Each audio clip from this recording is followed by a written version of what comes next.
In this lesson, we're going to take a look at route middleware. Route middleware are run every time before navigating to a specific route. So when we click on a link, a Nuxt link, and when we do any routing in the app, this route middleware is going to be run first. This gives us an opportunity to check some things about the app or the route and to block that navigation from happening, to redirect somewhere else, or to let it happen and not interfere with it at all. Now, this route middleware is distinct from server middleware, which runs inside of Nitro and not on the view portion of your app. Server middleware is run on every single request and is more for things like adding information onto the request object. So in my mind, route middleware is a lot more useful and has a lot more use cases, and you'll probably end up using it more than you will server middleware. But with route middleware, because it's run every single time we change the route in our app, it's run on the server side as well as on the client side. Okay, so let's get into actually writing some middleware. So in the previous chapter, we wrote this validate method here that checks to see if the route that we're going to is even a valid route. This validate is syntactic sugar over top of a route middleware. But when you use validate, you cannot use any other route middleware. And this will become a problem for us because we want to add in authentication, which will use route middleware. So we're going to refactor this into a plain, regular route middleware.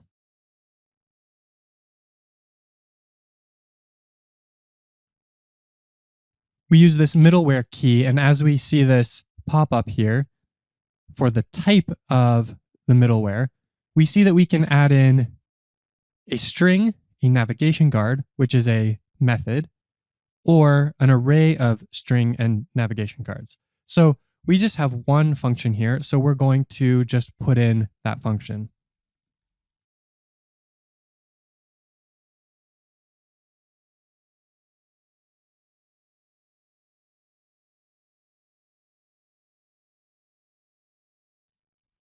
We'll make sure to destructure our params off of the route that we're going to. And instead of returning the error directly, we need to wrap it in the abort navigation method.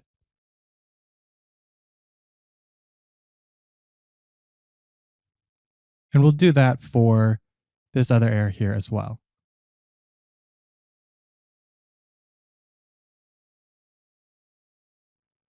And lastly, we just need to remove this return true.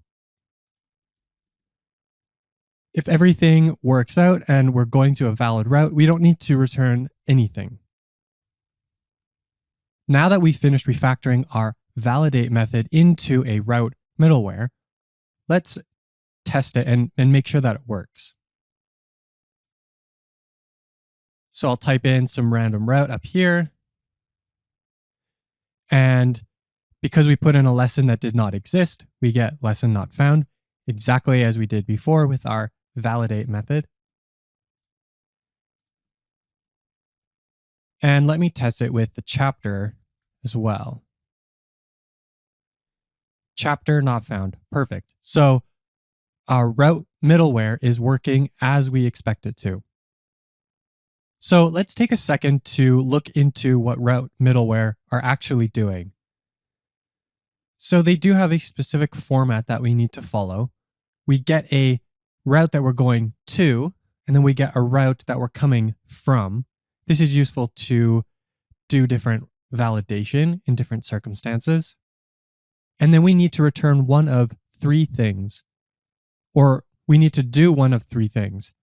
Either we do nothing, and we let the route navigation proceed as normal, or we return navigate to and do a redirect, or third, we can return this abort navigation method with an error, which will stop the navigation altogether. In our middleware here, we check to see if the chapter and the lesson exist. And if they don't, we return an error with abort navigation. And if it all looks good, we do nothing. There's no return here. We just let it happen. In this middleware, we're not doing any redirects because we don't need to. So those are the three things that you can do inside of a route middleware. In the next lesson, we're going to create our login page, and then from there, we'll be able to combine this route middleware and authentication with Supabase to lock down specific parts of our application. In this lesson, we'll create our login page as well as add in a couple other things that we need to before we can move on. So our login page will live right at the root. So we'll put that in here. And then I will copy in the code for that. And this component is fairly straightforward. We're just going to have a header and then a button that says login with GitHub, which we will implement in a later lesson in this chapter. And if we navigate to that, we can see what it looks like. A header with a button. Nothing too crazy right now. I'm also going to go to the course page here. And I'm going to wrap this in a single div because right now we have multiple root nodes. And although that works, there are some issues with having multiple root nodes, and wrapping in a single root node will let us do route transitions properly and will make it easier to add in some other things later on.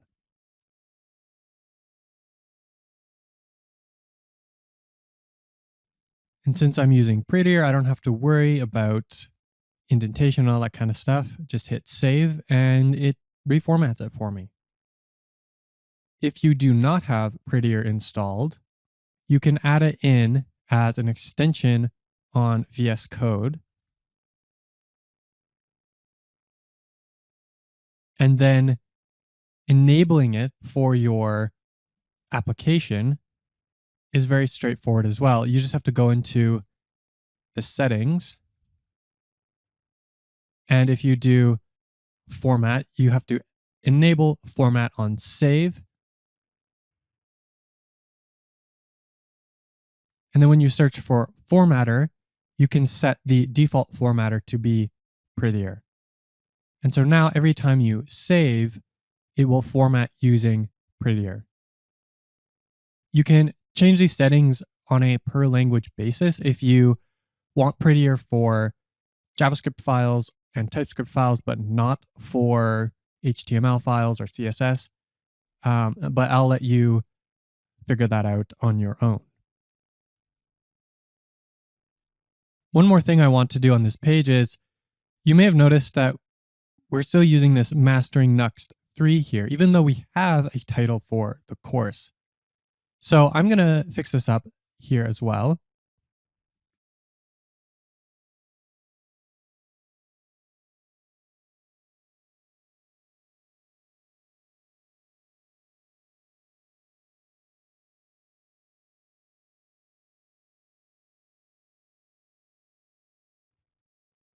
And now we get TypeScript with Vue.js, the title of the course that we're putting together here. One last thing that I want to fix up that I've noticed as I have been developing with this little app as we go along is that the root page has nothing on it. And sometimes it's tricky to type out this full path to get to the correct place in our app. So let's add in a link so that we can go straight from the home page right into the first lesson. I'll open up the page here. and paste in some markup.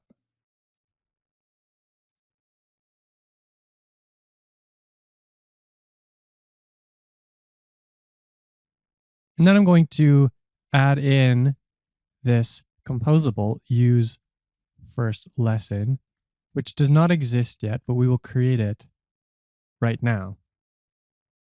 So instead of grabbing the use course composable and then needing to filter for the first lesson all the time, there are a bunch of places where we're just grabbing the first lesson. So why don't we create a composable to make this much easier for ourselves?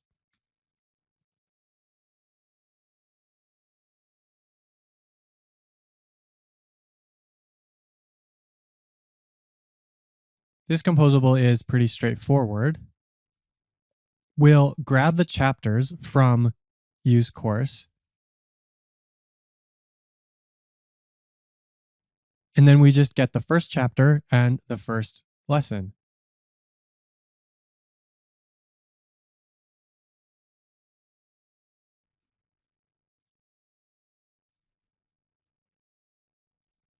Then we crashed our dev server, so we need to restart that so it will pick up these changes properly. And now everything should work. There we go. Go to first lesson. We click on that and we're back into our app. So that's just a simple quality of life thing as we continue on with this course. In the next lesson, we'll take a look at inline, named, and global route middleware, and we'll see the differences between them and when you might want to use each one. In this lesson, we're going to take a look at creating a basic auth middleware. It won't actually do proper authentication. We're just going to redirect to the login page. But through that, we'll be able to see how inline middleware, named middleware, and global middleware all work. So first, we're going to add a middleware to this lesson page. And because we've already got a function in here, we actually need to create this as an array.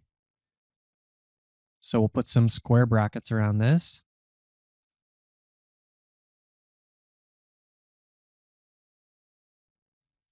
And we'll add in our second middleware.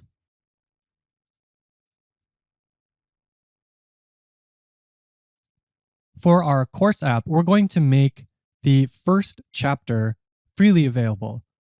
In the same way that View School has different lessons that are available for free. But then the rest of the chapters in the course will be locked down, and you can only access them if you have bought the course. So a simple little way of doing some marketing and giving out a sample of what we're selling here. So our logic here is to check the chapter slug, and if we're on the first chapter, we don't care. We're just going to let the navigation happen. We're not going to do anything. We're not going to restrict access. However, if we're on any other chapter, we're going to redirect straight back to the login page. In a later lesson, we'll actually hook this up to some real authentication logic that checks if the user is logged in first. But for now, this will show how to use the middleware. So if we come over to our app here, we can check out different lessons in the first chapter. But as soon as we go over to chapter 2, we get redirected straight to the login page. But one interesting thing to note is that the order of how you define this middleware makes a big difference because the middleware is run in this order. So if we try to go to an incorrect route, we are not redirected to the login page. We simply get this error from this first middleware. This type of middleware that we've been creating here, these two methods, are inline middleware. We're defining them inline in the page. And these are great for if you need some one-off logic for a particular page, and You don't need it anywhere else. So in our case, we only need this route validation here that checks for a chapter and a lesson on this page. So it makes sense as inline middleware. However, this auth middleware here, we're going to want to use that on other places in our application. So we don't want to copy and paste this around. We want to move that into a named middleware file. To do this, we'll first create a file in the middleware directory. Right now, we don't have a middleware directory yet, so we will first create that. And I created it in the wrong spot, so I'll just drag that up. And then inside of that middleware directory, we'll create our auth.ts file.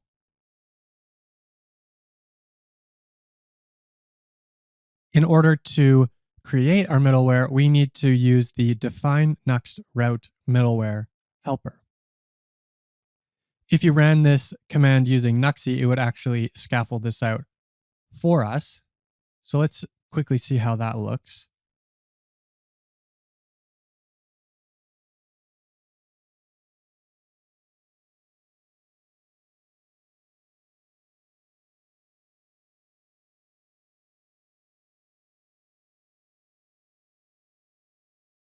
If we open up our test middleware, we can see that it creates this little wrapper using the define next route middleware method. So we'll just get rid of that for now because we don't actually need it.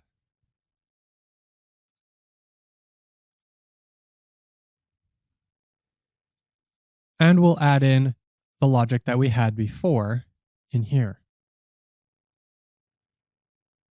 And in order to run this in our lesson page, we simply need to use the name of that middleware, which is why they're called named middleware. And the only middleware that we have is auth. So that's the name we're going to use. And once we save, we can see that this middleware indeed works as we expect it to. Named middleware is great because we're able to add it to multiple pages without needing to copy and paste code all over the place. You may have noticed that we've got this big function here and then a string in this array. And it's kind of unreadable. So ideally, we would be able to extract this function out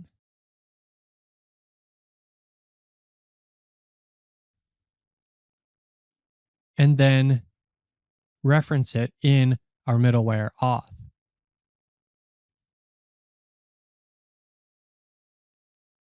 And this is much easier to read, and you would be right for thinking that this is a more readable piece of code. However, define page meta is a compiler macro, meaning this isn't actually run as JavaScript. When Vue is compiling your code, it will extract this piece out and replace it with some other code. This means that we can't define our function outside and then reference it in here because these are disconnected.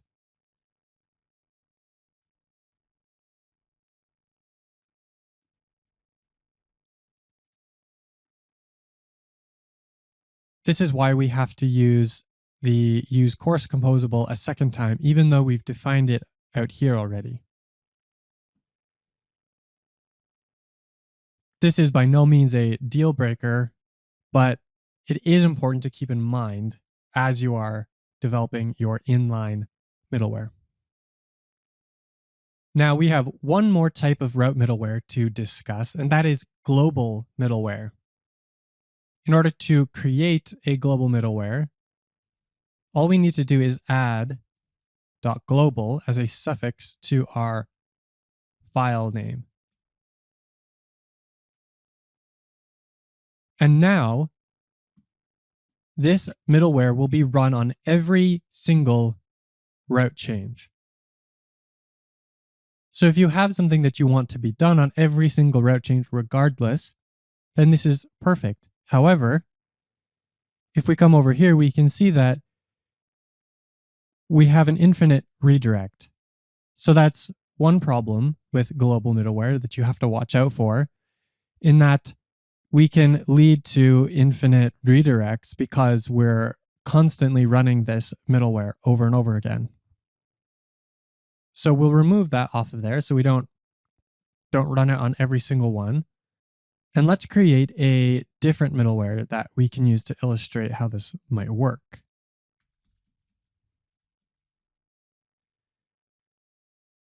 We're going to use the use local storage composable that we have already worked with, and we'll create a middleware that will actually track the different pages that our user has been to.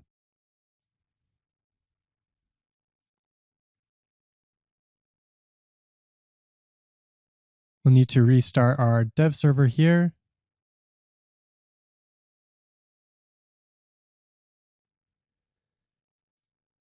Not sure why we get this error here. But if we come to our composable,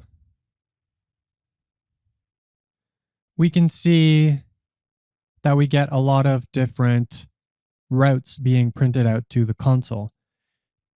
And the reason that there's so many is because I was playing around with this before, and so it's been tracking me for a while already. So I will quickly come over here and clear it out. Here we go. History. Delete that. Okay. So now, if we go around on our app, it will keep track of the different route changes that we do. If you wanted to create your own analytics tracking system for your app, this might be how you do it. Global middleware in this way is great for gathering data, for logging, and other telemetry like that. If you want to know, why do my users stop watching videos, you can use this to maybe get a bit more insight into that. Of course, there are lots of other use cases for global middleware. We'll keep this middleware running, but we're going to remove this console log because otherwise it will pollute our dev tools, and we don't want that. Now that we've gone through route middleware and we understand inline and named and global route middleware, and we've even created a sort of fake auth middleware, our next step is to actually hook it up to some authentic authentication. And we're going to do that using Supabase in the next few lessons. So that's the next one, setting up Supabase so we can actually do authentication. In this lesson, we will be creating our project in Supabase, which will let us set up authentication. And in a future chapter, will let us set up a database that we can start to store data in. We're going to be setting up our Supabase authentication with a GitHub OAuth provider. So we'll be in Supabase and GitHub for this lesson. So let's get started. First, you'll want to come up to the top here and sign in. I'm already signed in with my GitHub account. And from there, you're going to create a new project. And then choose a name that you like. For right now, we don't need to worry about what the database password is. And Supabase makes it pretty easy to change the password later on if you forget it or misplace it or something like that. So for now, we're just going to hit generate password so we have something. And again, we don't need the database password yet, so I'm not even going to bother with copying it and saving it somewhere.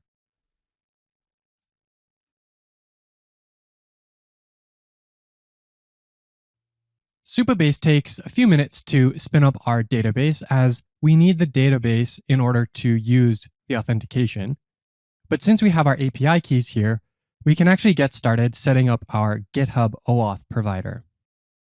So we'll come over to the side here, and you can see that we have a whole bunch of different options here. We've got the table editor, the SQL editor, and those are just nice UIs that we can use to access our database. Then we have the database, authentication, storage, and edge functions. Those are the four main products that Supabase offers us. In this course, we will only be looking at the database and authentication. So we can see now that our project has spun up. So let's go into the authentication tab. Then we're going to click under providers. And here we have all of the different authentication providers that we can use with Supabase. By default, Supabase will just use email-based authentication. This means that Supabase will be keeping track of the passwords and usernames for your users in your database that we just spun up. But that's a little bit more complicated and requires everyone to create yet another account. So instead, we're just going to use the GitHub provider. This lets us reuse everyone's existing GitHub account. Just as you logged into Supabase with your GitHub account, we can log into our online course platform with the GitHub account that we already have. So we first enable this, and then we need to copy the redirect URL. We need this redirect URL when we set up our GitHub OAuth app. So now we need to go into GitHub. And what we need to do is create an OAuth app. And this app is what Supabase will communicate with.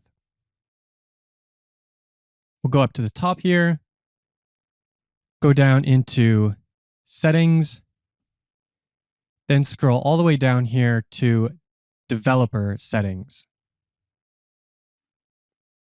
We'll create a new GitHub app. And I just need to do some two-factor authentication. You may need to do some two-factor authentication like I do here. So I will just hit this and put in my code. We'll use the same name that we were before with our Supabase app, or our Supabase project, sorry.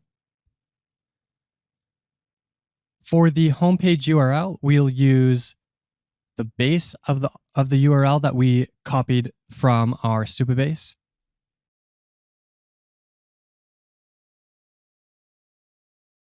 And then in here, we need to use the callback URL. We'll paste that in, ending with auth/v1/callback. And then we need to come down here and we actually need to uncheck this webhook. We don't need any permissions to actually access the GitHub user here. If we wanted to, we could add that in. If we needed to check out code or put in commits or approve PRs, things like that. However, since we're only using the GitHub OAuth system in order to authenticate our users, we can skip this part entirely. Next, we'll need to generate a client secret so that we can properly authenticate between the apps. Now we want to copy this secret and go back to our Supabase setup.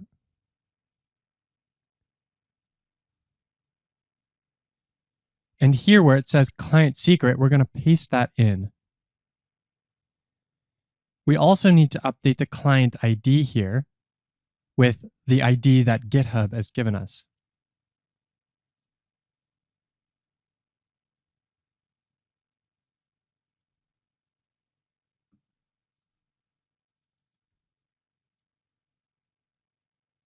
Then we hit save, and we should be good to go.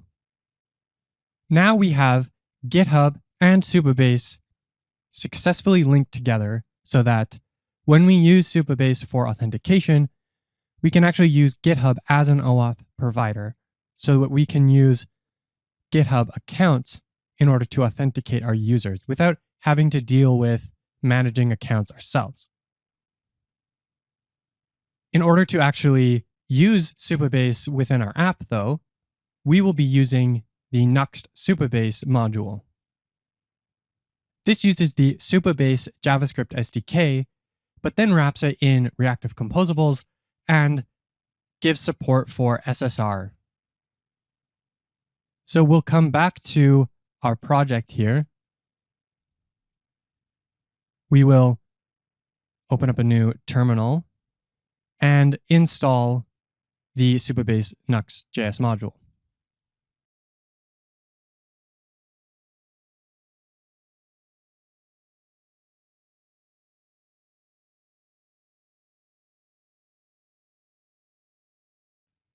Now, as we've seen with the Vue Use module that we added before, once we've installed it, we now need to add it to the Nuxt config.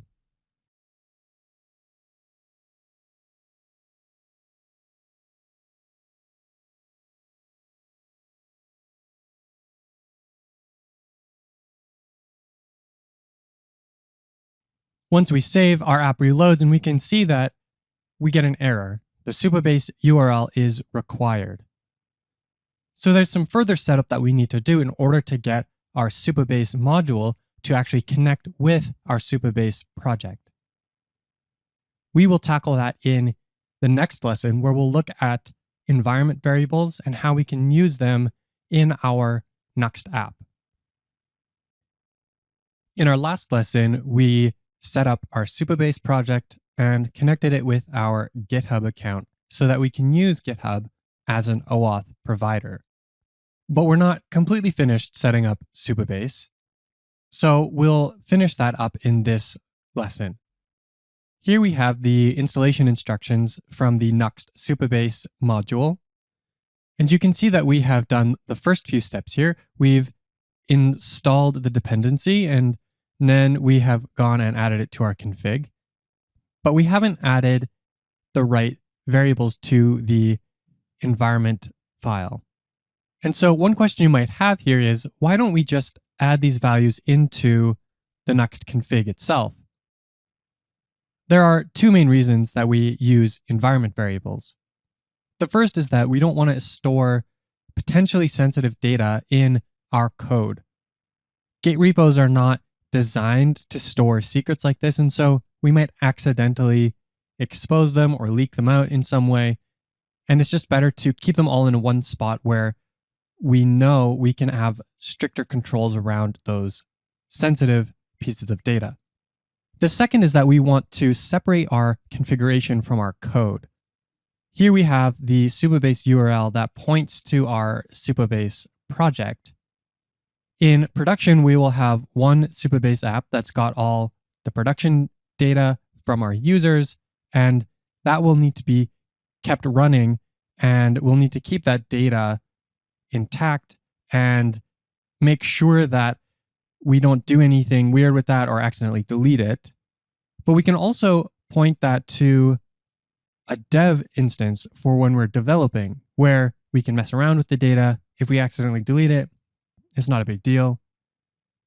We might also want to put up a staging environment so that we can test out changes and collaborate with our team before pushing that feature out onto our production server.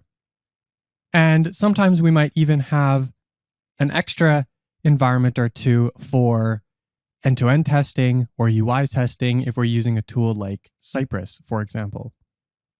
And so by keeping this data in an environment variable that's separate from what goes into Git, we can more easily change these things as we need to and keep our potentially sensitive secrets safe. So if we come over here and run pnpm dev, we'll see that it starts up, but we're going to get a warning here because we're missing the Supabase URL and the Supabase key. So let's add those in now. We create our .env file at the root level of our project. And then we have to grab the relevant data. We'll come over to our Supabase project. We'll go into Settings and then into API. And here we'll be able to find all of the right settings and URLs that we need.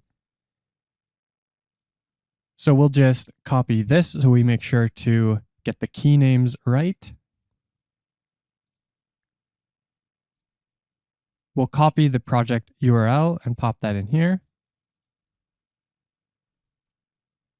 And then this key is this anonymous public key here. It is not the secret key here. And this key here actually is a JWT token, if you can recognize this format here.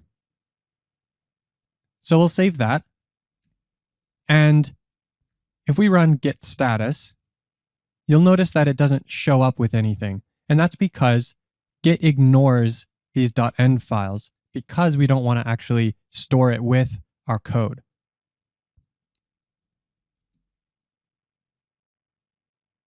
So now we do not get that error because we've added in the Supabase values correctly. And our app is now running as it should.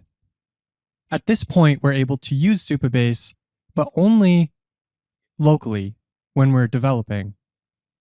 As soon as we push to Netlify, we won't be able to access these environment variables anymore because this .env file only exists on our local machine here.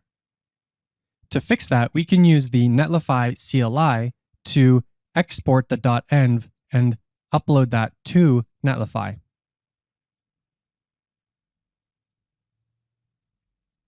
We'll add it as a global dependency so that we can run it as a command wherever we want. Then run Netlify login. And I'm already logged in on this machine. But for you, on the first run, you'll need to log in with your Netlify account. Once you have done that, all you need to do is run Netlify link. Netlify link will create a special folder in your Git repo, which will link it to a specific Netlify project. And you have a few options here. You can do it automatically, so it can automatically detect which Git repo you are currently in and which you've deployed from, so it can link those without you having to do anything. But if not, you can also select from a list. So it's pretty straightforward in that way. Once you've linked it, then we run Netlify env import. And this is the command that grabs the values from the .env and uploads them to Netlify. So this formatting here kind of got messed up because it's zoomed in here. But you can see it's a table of data there. We can go to our Netlify project and see how it's added it in.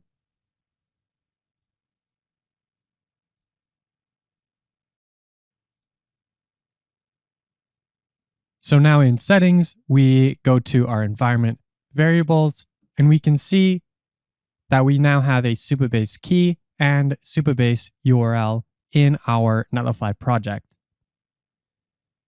We can modify these values directly in here if we want to use different values as discussed before. We can have a separate values for development and then a separate value for production.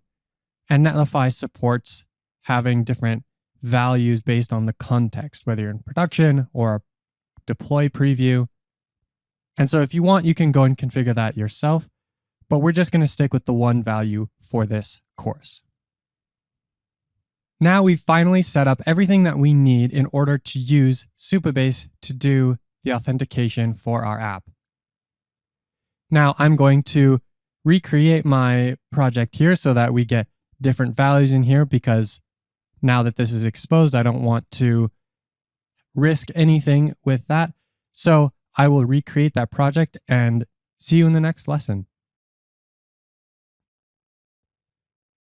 In this lesson, we are finally going to implement the login function for our app. Now that we've gone through all the work of setting up our Supabase project and connecting it with GitHub and building out our login page, now we can tie all these elements together and log in with GitHub. But first, I want to clarify something between authentication and authorization. So these are two distinct concepts, and they're both shortened to auth, which makes things a little confusing at times. But the difference is this: authentication is about identity, it's about proving who you are, whereas authorization is about restricting access based on that identity. So in this chapter, we're going to be focused on the authentication part of the puzzle, where we will use GitHub to help identify who our users are. Later on in the course, once we've implemented the checkout process, we can then use authorization to determine if that user is allowed to access the course or not. One thing that we need to update before we can get into this is a permission in our GitHub OAuth app. So if you go back to your developer settings, then select your Mastering Nuxt 3 OAuth app, which we just created, we'll need to come into the account permissions here, down to email addresses, and then set the access level to read only. Once we do this, then we'll be able to use this app properly with our application. So let's implement the login method now. Now I'm just going to copy and paste this guy in.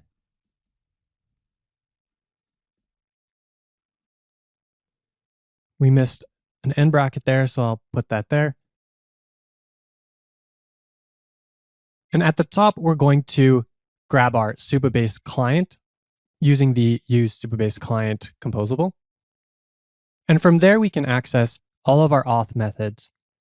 The one we're going to use is the sign in with OAuth method. And we're going to give it the provider of GitHub. Now, if you remember in our Supabase project, we had that whole long list of OAuth providers that we could enable. And we can provide any one of them in here. Now, you might want to eventually add on additional OAuth providers, in which case you could switch between them in this case. Then we add in a bit of error handling, and that's it. We don't really need to do a lot in order to log in using Supabase, which is one of the reasons why I love it so much. I could have chosen Firebase, which is another popular alternative. If we were to use Firebase with this instead, the process is actually very similar, but we might have to do a little bit more work in order to build ourselves some composables and get things to work in a nice manner. But with the Supabase Nuxt module, we get a lot of this stuff done for us, and so it's very simple and straightforward. So now we actually need to hook up this login button to the login method, and we're good to go. Now, if we hit login with GitHub, we'll see that we are redirected back to our home page.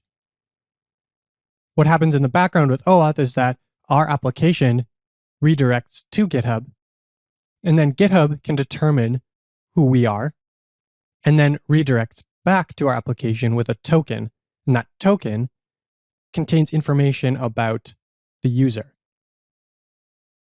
But if we go into our app, we see we're not doing anything with that information yet. So our next step is to add in a user card that we can display right in this top corner here. So let's add that in right now.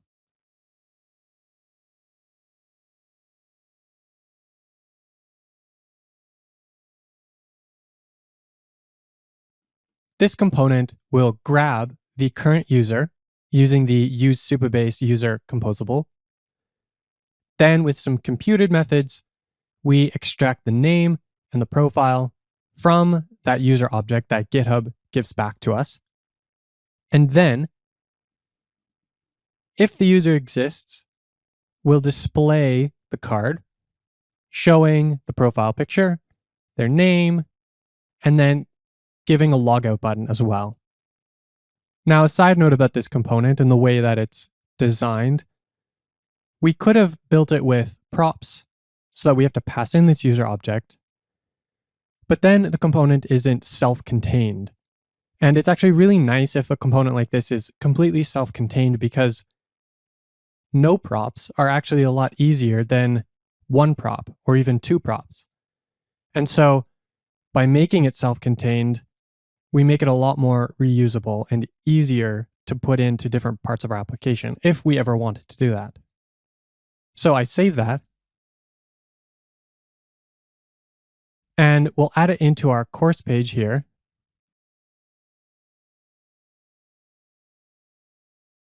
And we'll see that it's actually pretty straightforward because we don't need to grab that user object. At the same time, I need to update how this div is styled in order to get the layout to work correctly for us. But as you can see now, we have our user card displayed in the top right here. Displays my name, profile, and then a logout button that currently does nothing. One important thing to note is how we actually do the login process, how it keeps track. And so if we open up our DevTools and go into the Application tab,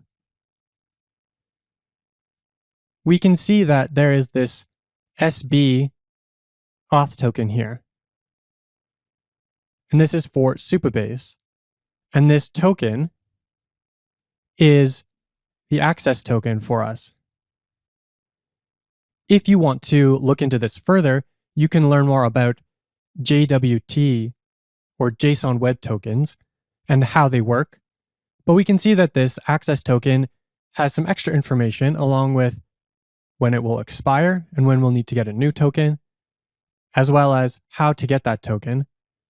But you can see that we also have this user object on it. And this is the GitHub user.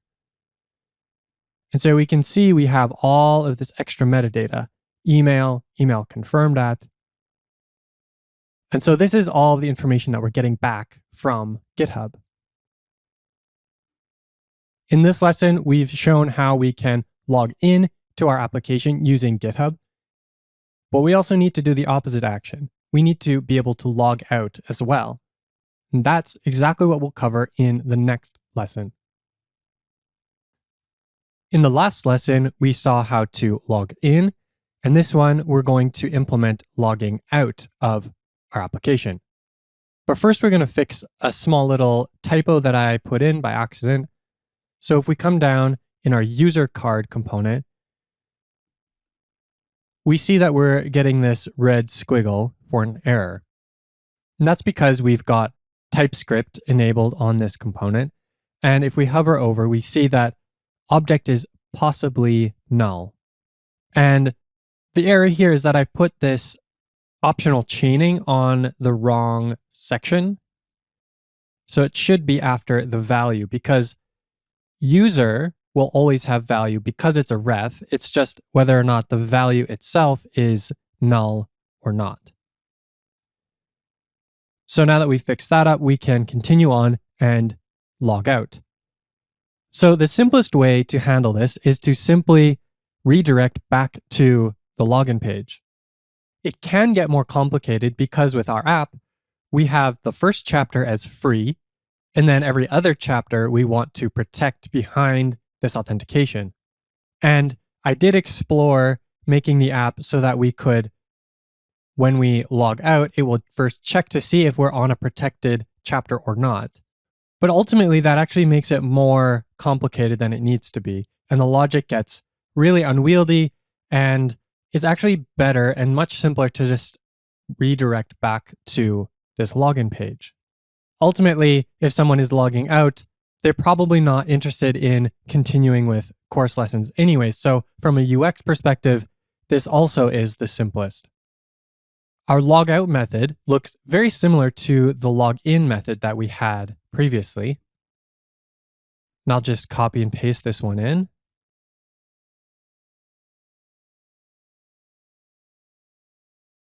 We do have a couple slight differences. The first is that instead of grabbing the auth off of the client, we're just going to destructure it right away because that's all we need in this component. And then at the very end, we're going to use our navigate to method. And we're going to go back to this login page.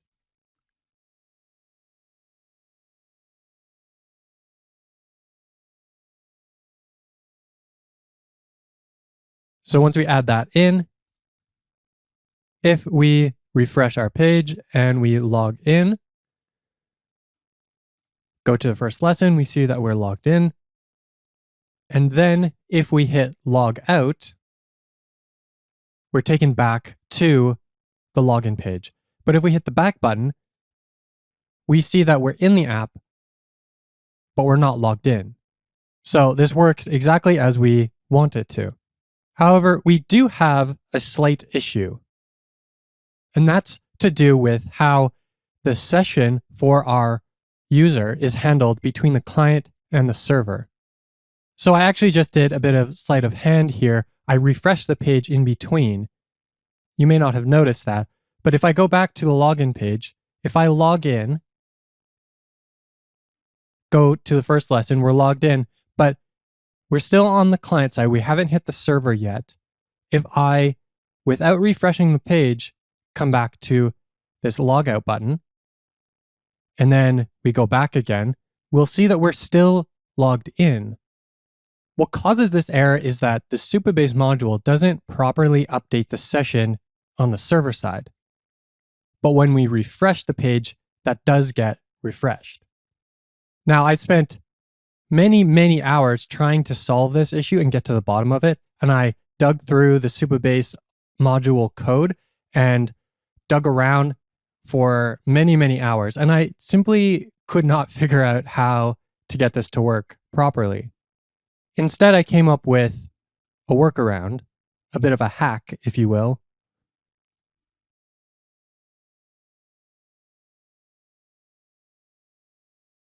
What this does is simulates what the Nuxt Supabase auth module should be doing, and that is posting to this endpoint and telling the Supabase module that we are now signed out.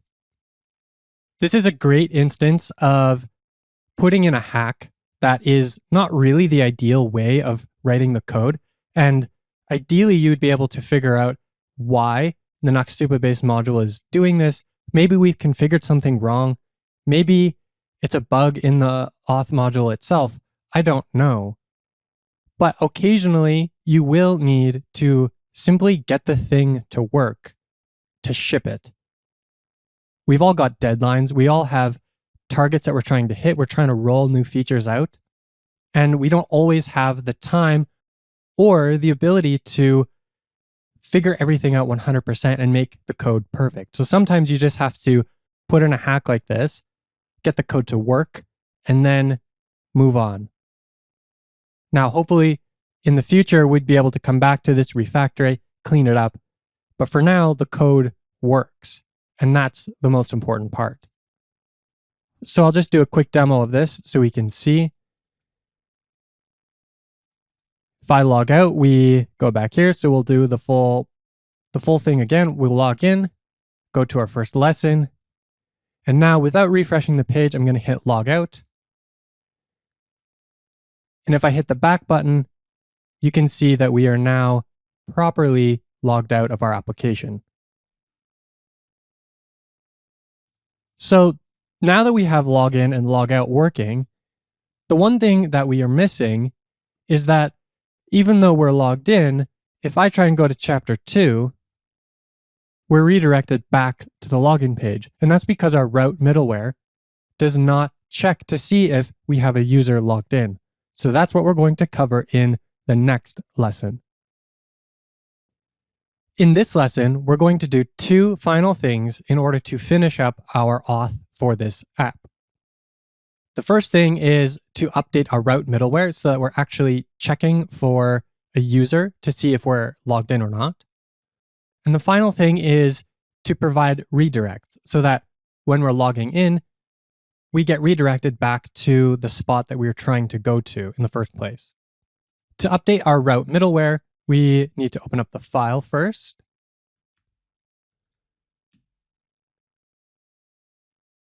We'll grab our user from the use Supabase user composable.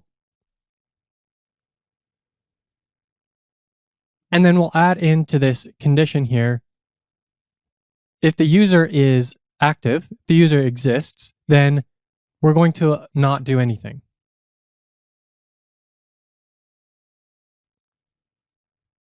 So if the user is logged in, we'll be able to go anywhere in the app. But if the user is not logged in, we'll only allow access to that first chapter. Otherwise, we'll redirect to our login page. Now let's check to see if this works as expected. So if we log in, we can go around onto the first chapter, and we can go to the second and third chapters. However, once we log out,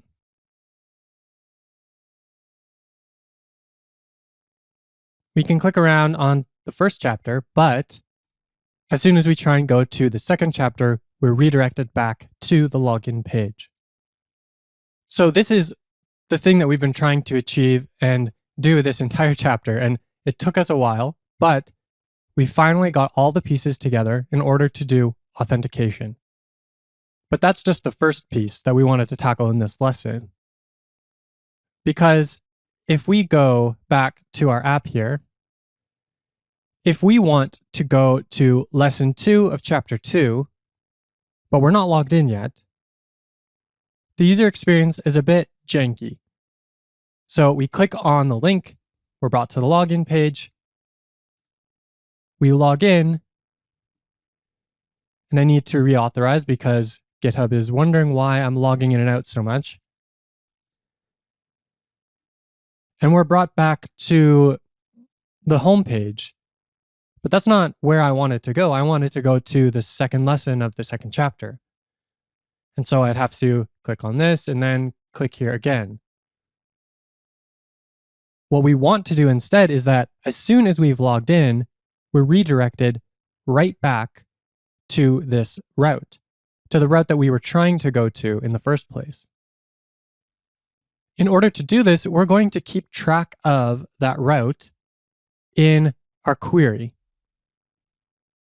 So in the middleware here, we get this route of where we're trying to go to. And instead of just redirecting straight to the login page, we're actually going to add that query parameter on.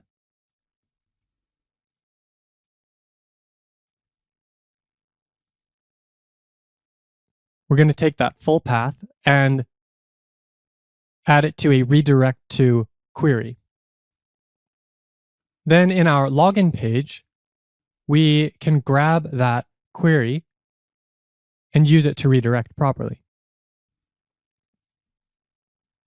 First, we'll need to grab the query from the route.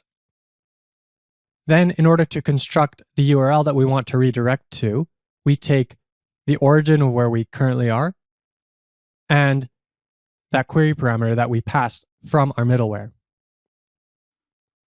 The sign in with OAuth method has a redirect to option, which we need to pass.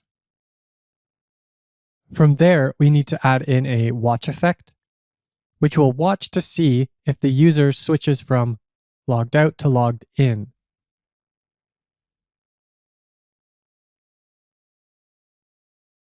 We also need to grab the Supabase user in order to make this work.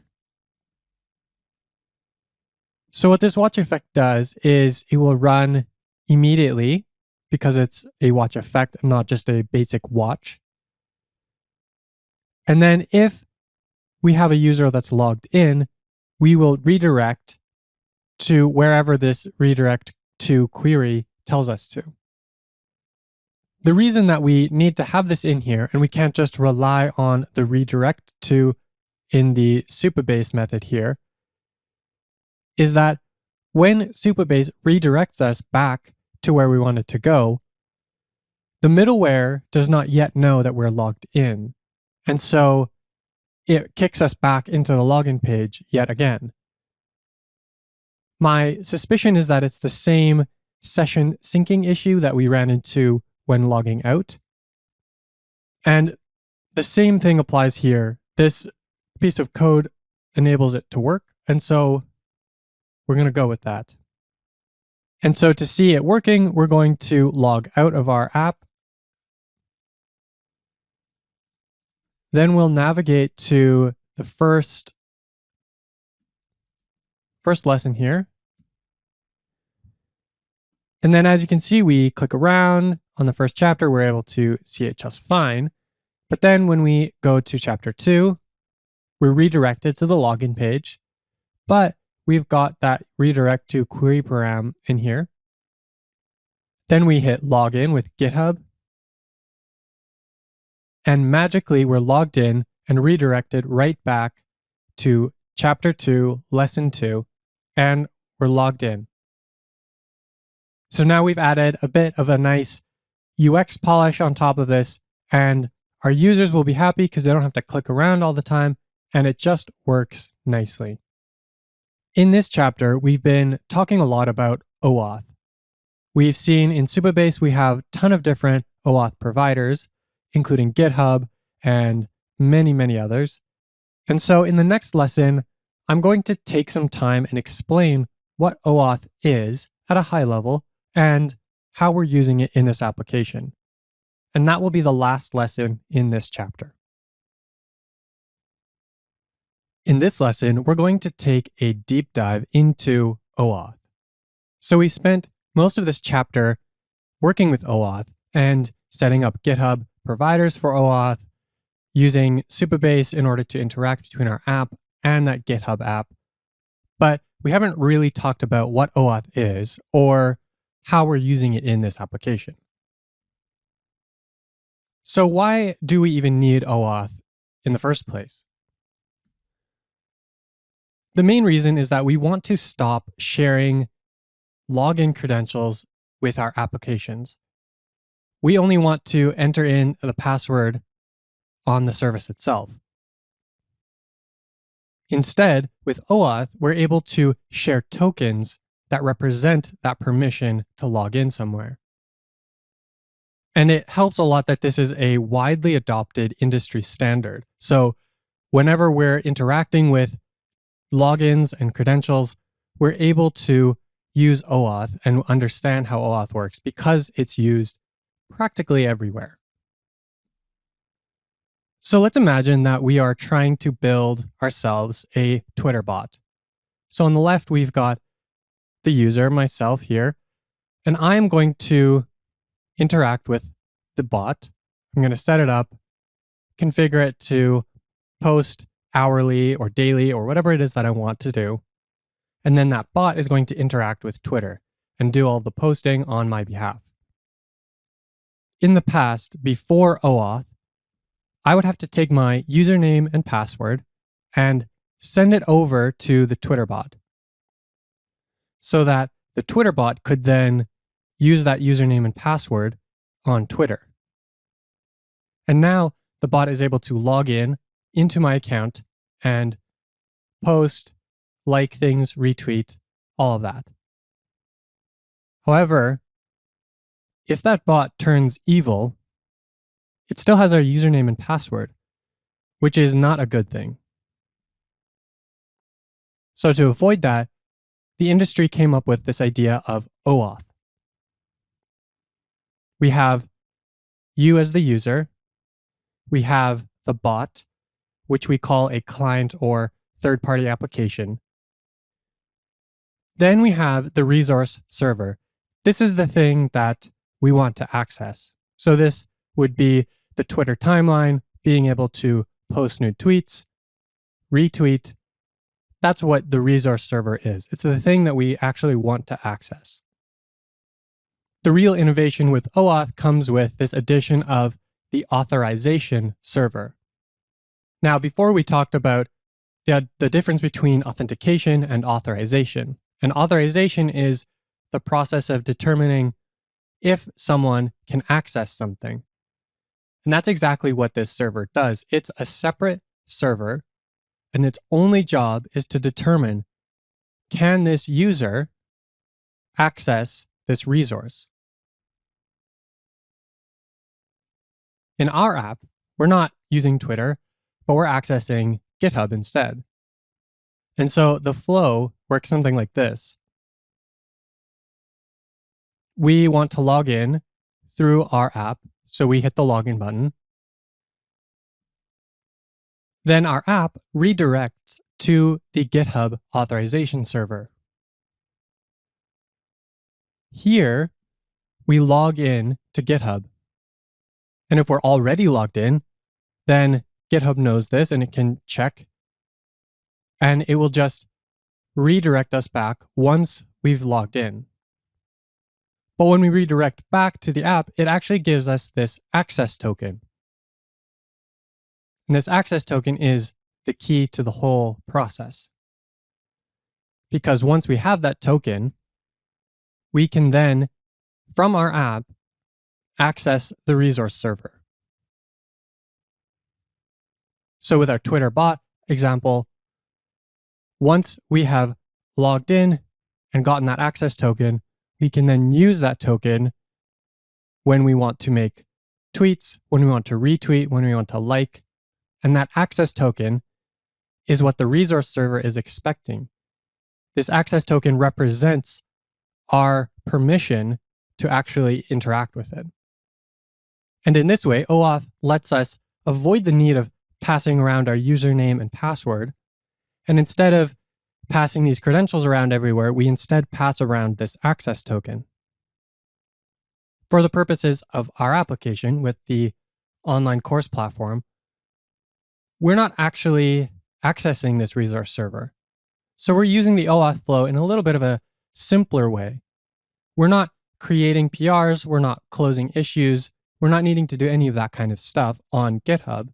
So all that we're doing is using the fact that GitHub has this authorization server, which can tell us, yes, this person is Michael Thiessen. And once we get that access token back, then we can look at it and say, oh, okay, we know who this person is. And once we get this access token, we can verify that this person does indeed have access to the online course. So let's dig into what this access token looks like and the response that we get from the authorization server. So in our app here, if we open up the application tab and we go into local storage, if we find this key here that starts with SB-, we get the response that Supabase stores in local storage. What we get back from the authorization server is this access token. When that token expires, a refresh token, the type of the token, which is typically just bearer, and then this extra field for the user. Technically, according to the OAuth standard, this access token can be anything, because all that this access token really is a way for the authorization server to communicate with the resource server and tell it that this is, in fact, an authorized person. So since our app is not necessarily needing to inspect this, it doesn't have to be anything specific. But in most cases, this string here is a JSON web token.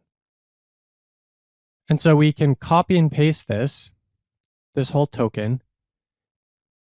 And if we go over to jwt.io,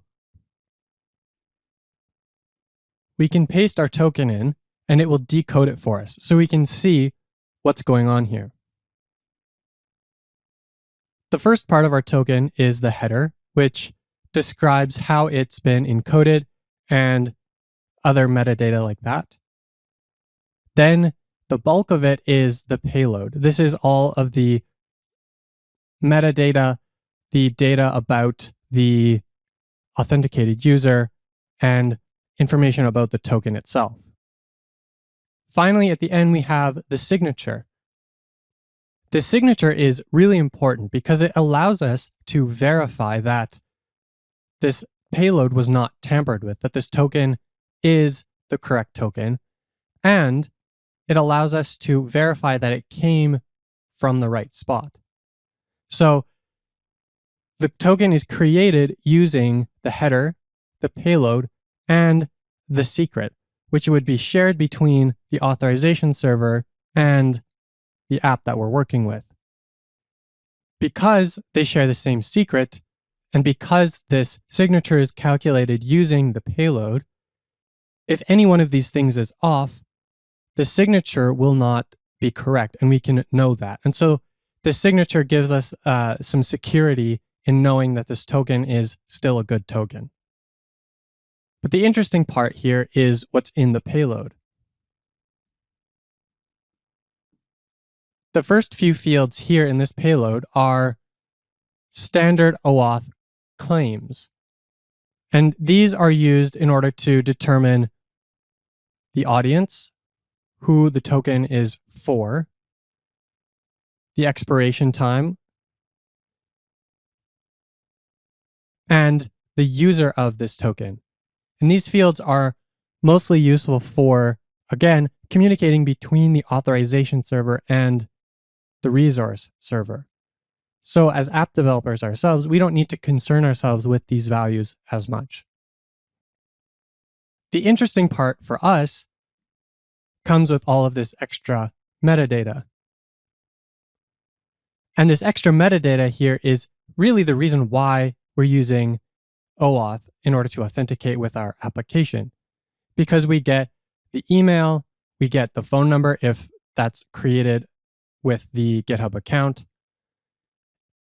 We get the profile image, if they're verified, the full name, all this extra information, which is what we need in our app in order to determine if the person has access to the course. We can match based on the email address, for example. So now we've dug into what this token is, typically a JSON Web Token, but could be anything. We've seen how JSON Web Tokens work a little bit. And if you want to know more, you can go to jwt.io, and there's lots of articles there on what JWT is and how it works if you want to learn more. One thing that's important to talk about too is this idea of a refresh token. So what most OAuth providers do is they set an expiration time on the token.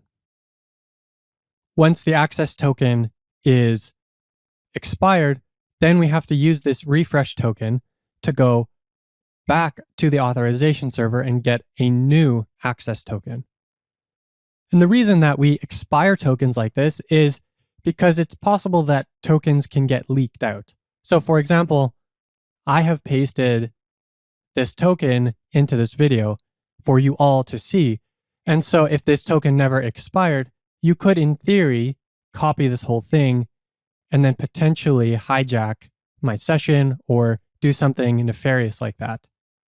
But because this token expires in 3,600 seconds, by the time I've uploaded this video, it will already be expired and you won't be able to do anything like that. So it adds a layer of security for us. However, if we had to log in every few minutes over and over again, that would be a very terrible user experience. And so instead of requiring the user to do that, we provide this refresh token. And this refresh token allows the app to get a new token and log back in again quietly in the background without needing the user to intervene at all. So as you're going around with the app is using this refresh token to get a new token whenever it needs to. And so this is one of those things that Supabase is handling for us. You can see that it starts to get very complicated as you dig into it. We have to deal with all these layers of security and all this stuff. And so it's really nice to have a library that does this for us. I've actually had to implement an OAuth flow like this from scratch before, and it's not the most fun thing to do. It's actually quite tedious, and it forced me to learn this and to understand it, but ideally, we can just use a Supabase module that does it for us. The final major piece of this OAuth flow that I want to discuss before we end this lesson is how tokens get revoked. So as you go about using your GitHub account, over time you log into more and more things with that GitHub account. You log into Mastering Next 3. You go onto this online course platform and use that to log in. Maybe you use this for several other apps that use GitHub as the OAuth provider. Eventually, you have all of these different apps that you've allowed to access your GitHub account in different ways. At some point, you may want to revoke that access and prevent that app from continuing to access your data.